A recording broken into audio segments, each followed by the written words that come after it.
What if one of the most recognizable symbols in the world was a sigil?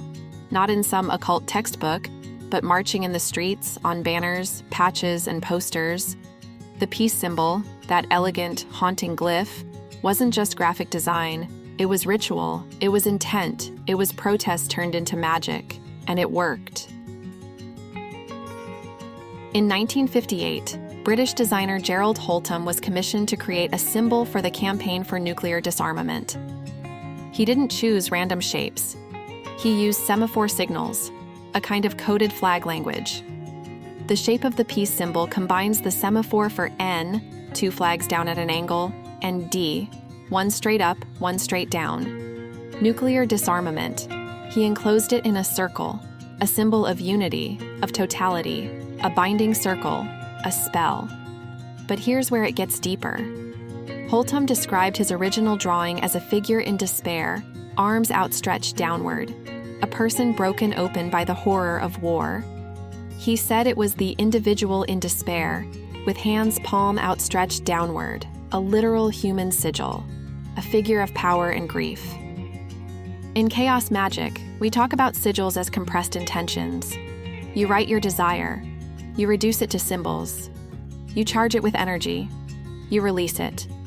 That's exactly what the peace symbol became.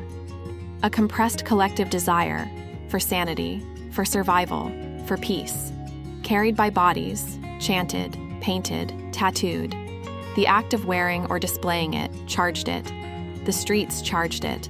The hope charged it. It became a global sigil for a world that hadn't yet arrived, but was being imagined into being.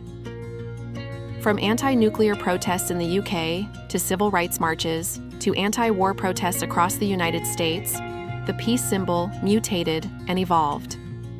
It broke free of its original spell and became something bigger, a floating signifier of resistance to violence, to control, to empire. It became mimetic magic. No one needed to explain it. You felt it. Like all good magic, it moved into the unconscious.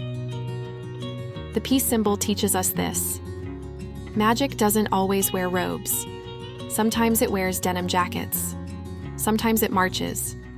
Sometimes it gets spray painted onto walls at midnight. It teaches us that we can design reality. That symbols, when made with intent, become viral spells. That protest can be sacred. That magic doesn't just belong in the margins. It can be culture itself. And if one designer, one circle, and 2 flag gestures can ripple across decades, what could you do if you treated your symbols like spells?